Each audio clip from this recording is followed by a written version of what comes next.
कुछ कहानियाँ सुन लीजिए। सफलता का सुझाव। एक बार एक 8 साल का लड़का छुट्टियों में अपने दादाजी के घर आता है, तो अपने दादाजी से पूछता है कि सफलता का क्या रहस्य है। तो दादाजी कहते हैं कि चलो हम लोग एक पौधशाला में चलते हैं।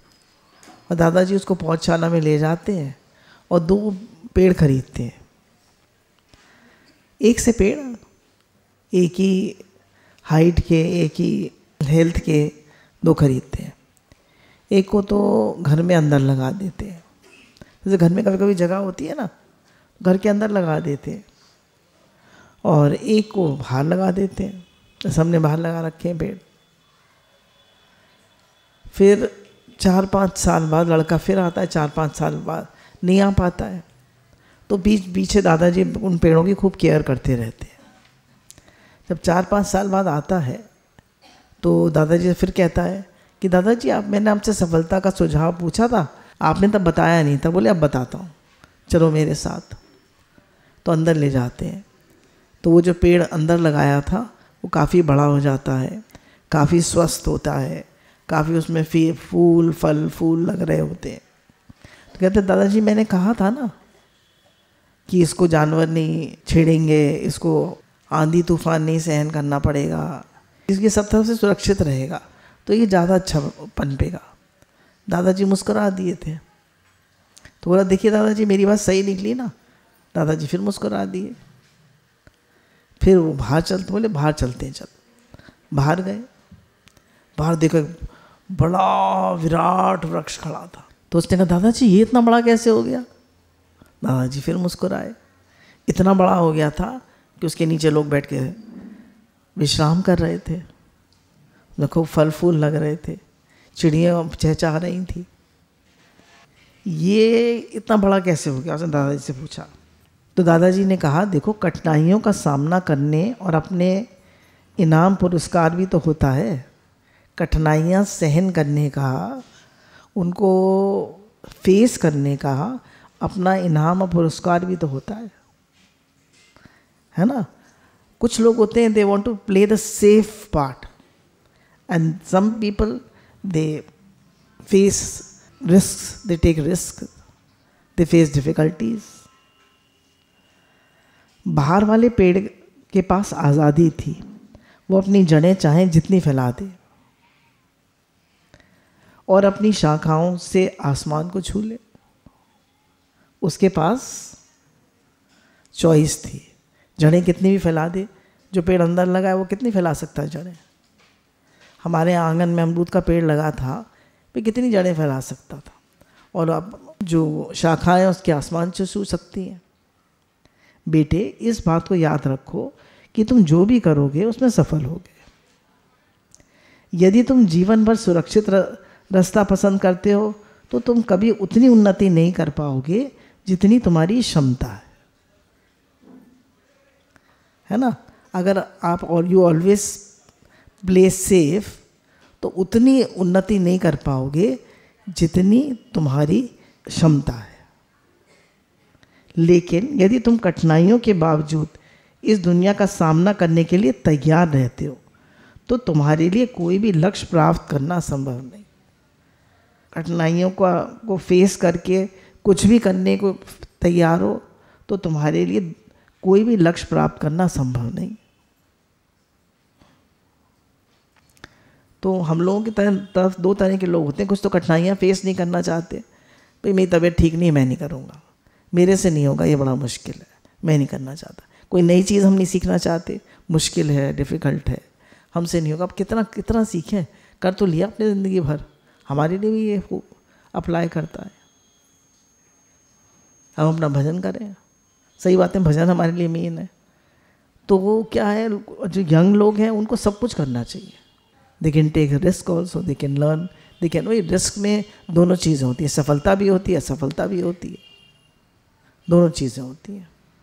प्रॉफिट भी होता है, लॉस भी होता है, पर आप बहुत सीखते हैं। टूटना नहीं चाहिए, सीखना चाहिए। अगर कोई चीज़ आपको सिखा के नहीं जाएगी तो एक्सपीरियंस तो दे के जाएगी ही ना। लड़के ने लंबी सांस ली और उस विशाल वृक्ष की तरफ देखने लगा। वो दादाजी की बात समझ चुका था। आज उसे सफलता का एक बहुत बड़ा सबक मिल चुका था। तो never be afraid of taking risk.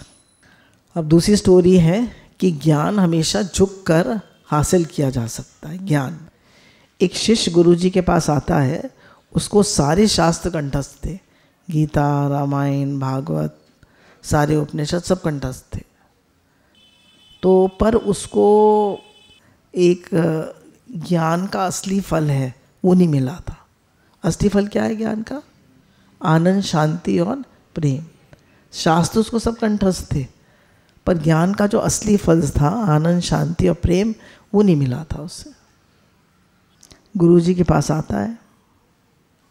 समस्या ये थी कि सभी शास्त्र के कंठस्थ होने पे के बावजूद भी सत्य की खोज नहीं हुई थी, है ना। सत्य की खोज नहीं हुई थी। भाई सत्य क्या है? आनंद, शांति, प्रेम नहीं मिला था उसको। एक सेटिस्फैक्शन नहीं था। जो करना था सो कर लिया, जो पाना था सो पा लिया, जो जानना था सो जान लिया, वो वाली उपलब्धि नहीं हुई थी उसे।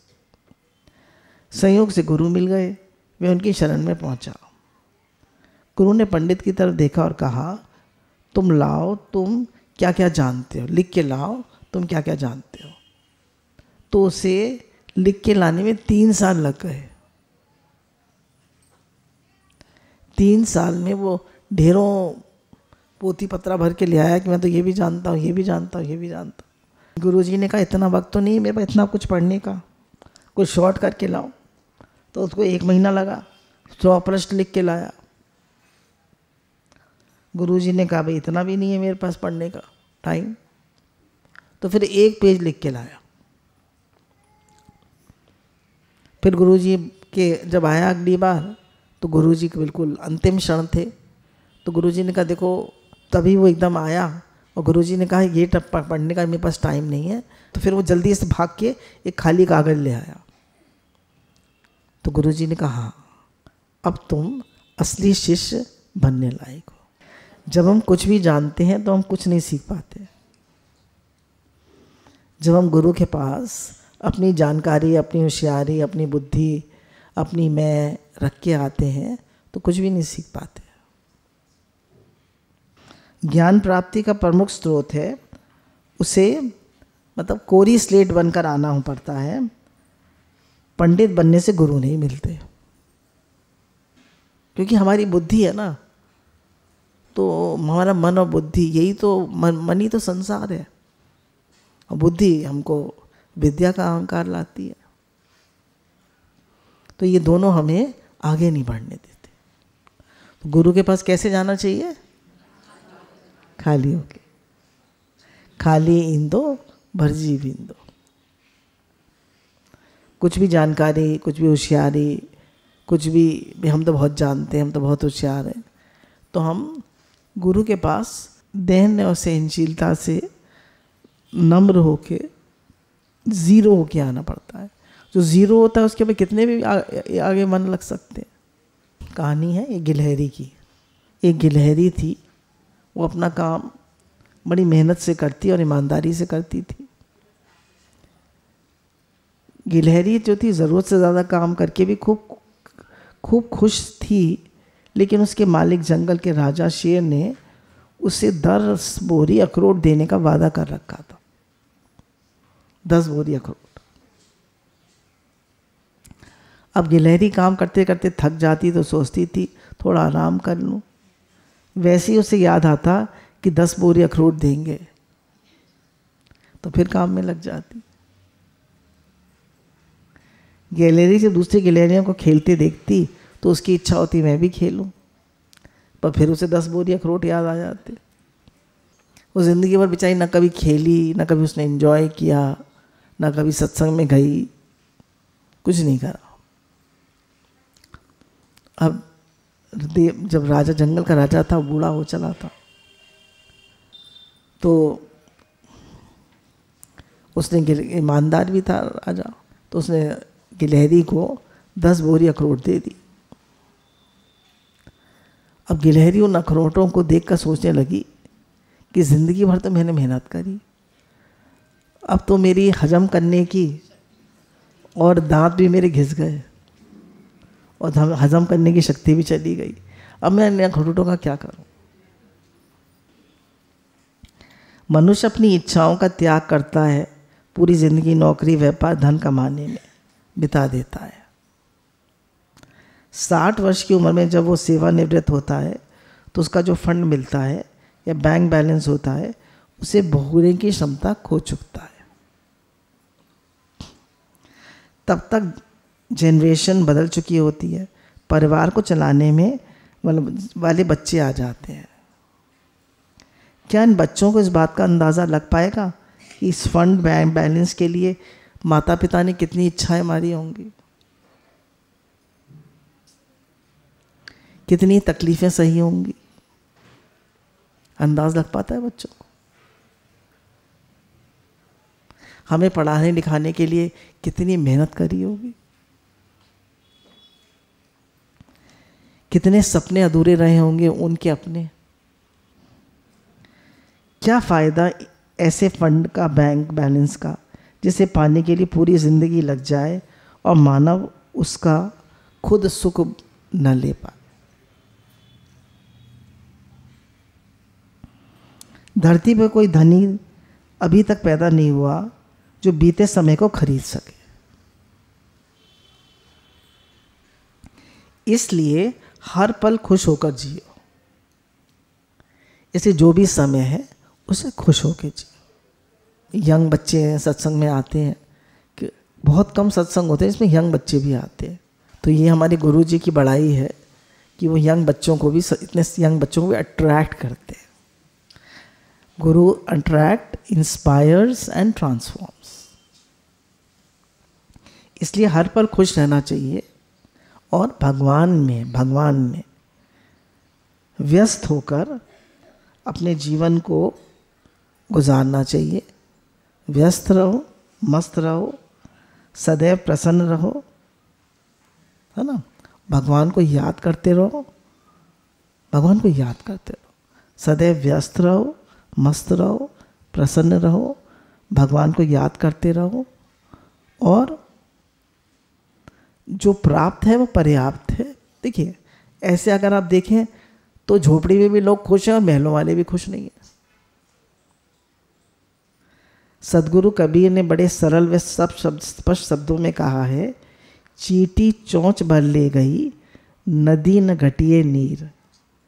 चींटी चोंच भर ले गई, नदी न घटियो नीर। दान दिए धन न घटे, कह गए दास कर। दान देने से धन नहीं घटता, कबीरदास जी कह गए। हम सोचते हैं ना हमने दे दिया तो घट जाएगा, देने से बढ़ता है, घटता नहीं।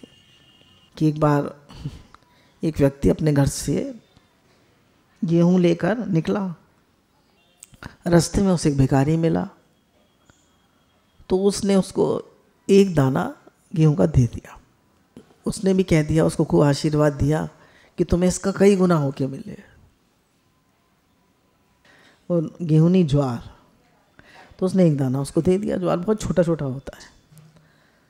तो उसने अपनी पत्नी को दे दिया बनाने के लिए। तो जब पत्नी कभी कभी खिचड़ी बना लेते हैं ना, ज्वार की, कंगनी की, जब वो उसको बनाने लगी तो उसने देखा, जब बीन रही थी तो उसने देखा कि उसमें एक सोने का दाना भी है। तो उसने कहा कि जिससे आपने ज्वार खरीदा है उसको तो कई गुना, उसने तो बेचारे ने इसमें तो एक सोने का दाना निकला है। अब तो वो एकदम बौखला गए। उनको याद आया, वो भिखारी ने कहा था कि कई गुना होके मिलेगा आपको। अब वो सोचने लगे, अगर मैंने मुट्ठी भर दे दिया होता तो, अगर मैंने सबका सब दे दिया होता तो, अगर मैंने 2 मुट्ठी दे दिया होता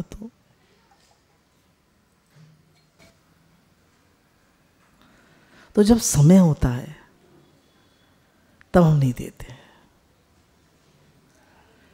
तुम ना जाने किस वेश में नारायण मिल जाए। तो भिखारी के रूप में कौन आया था? भगवान आए थे, मौका था। हर समय ऐसा मौका नहीं मिलता, पर देने का मौका हर समय होता है। तो कभी मन में आए देने की, तो कभी मन को नो मत करिए, हमेशा दे दीजिए। क्योंकि मन जो है बड़ा बदमाश है। कहानी है ना, हाथ में लोटा लोगे तो मन बदल जाएगा, पैर से खिसका दो, ज़्यादा भारी है, नया है, पुराना दे देते हैं तो मन देने नहीं देता। सूट निकालेंगे देने के लिए, ये तो अच्छा है, दूसरा दे देते हैं, ये मुझे पसंद है, ये नहीं देंगे। तो माइंड इज वेरी चालाक, it doesn't want to give, वो देना नहीं चाहता। तो कह रहे हैं, तो उसके वो कहते हैं, उसकी पत्नी कहती है कृपा ये दाना ज्वार का लौटाया है। तो पति ने माथे पर हाथ मारकर कहा, धोखा एवं घाटा उस दुकानदार को नहीं हुआ है, धोखा तो मेरे साथ हुआ। धोखा जब हम देते नहीं है तो धोखा किसके साथ होता है? हमारे साथ। धोखा हमारे साथ होता है। पत्नी ने पूछा वो कैसे? पति ने गंभीर स्वर में कहा कि एक भिखारी ने मांगने पर एक ज्वार का दाना दान में दिया था, उसे ही भगवान ने सोने में परिवर्तित कर दिया। यदि मुट्ठी भर दे दिया था तो आज हमारी दरिद्रता दूर हो जाती। नहीं, आज हम गरीब नहीं रहते। अतः जब दान देने का सुअवसर मिले तो दिल खोल के उदारता पूर्वक दीजिए, कंजूसी मत करिए। दान देकर सुख की जो अनुभूति होती है उसका वर्णन शब्दों द्वारा नहीं किया जा सकता। उस दिव्य आनंद की अनुभूति उससे ही होती है जो प्रेम एवं उदारता पूर्वक दान देता है। एक भारतीय इंजीनियर डॉक्टर विश्व राय की स्टोरी है ये। एक रेलगाड़ी जो है बहुत तेज़ चली जा रही थी, स्पीड फास्ट थी, उसमें बहुत सारे अंग्रेज अफसर बैठे हुए थे और केवल एक भारतीय था। तो अंग्रेज लोग जो थे जैसे इंडिपेंडेंस से पहले करते उसको बहुत गालियाँ वालियाँ दे रहे थे, बहुत बुरी तरह कर रहे थे और उसका बहुत मजाक बना रहे थे। पर उस इंजीनियर का कोप के मुंह पर कोई असर नहीं था।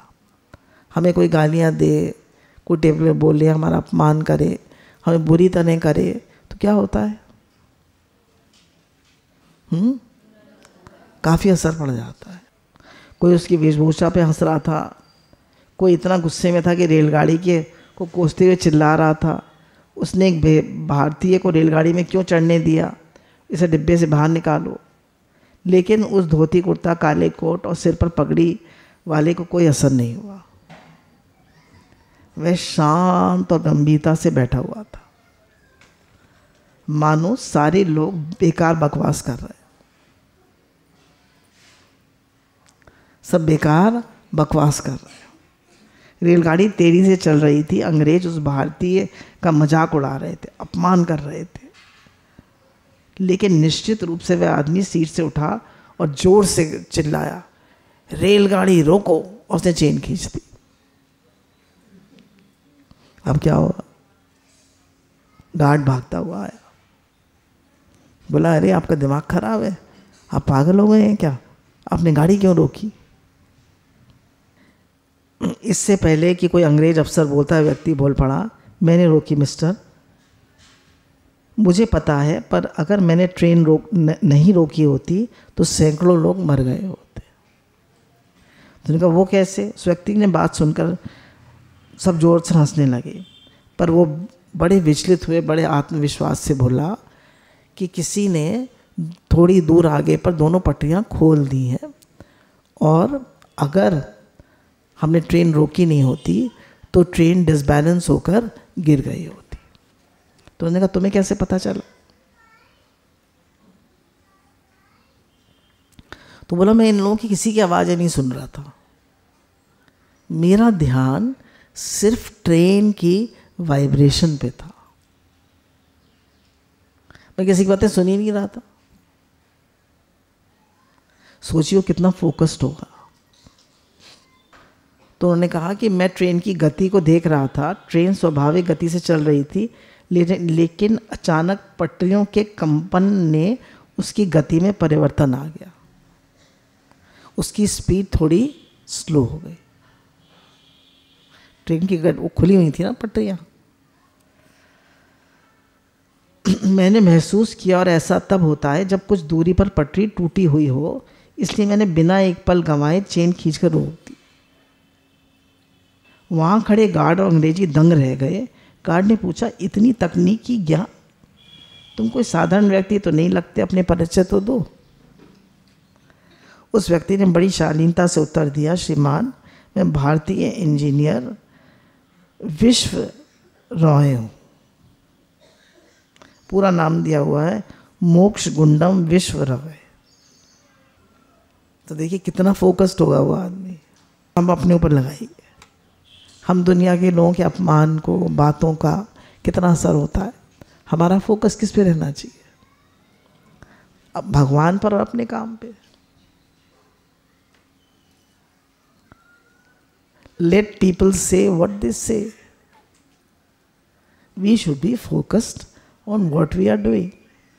हमें लोगों की बातों पे, परिस्थितियों पे, हालातों पे ज़्यादा ध्यान नहीं देना चाहिए। हमें सिर्फ अपने काम पर फोकस करना चाहिए। हम परिस्थितियों से, हालात से कितने इफेक्टेड हो जाते हैं, लोगों की बातों से, अपमान से। तो गुरु कहते हैं have a focused mind, be focused. एक आदमी और दूसरे आदमी की सफलता में कंसंट्रेशन का फर्क होता है। जितनी ज़्यादा कंसंट्रेशन होगी उतना हम बढ़िया काम कर पाएंगे। गुरु भगवान के अनंत अनंत शुक्राना।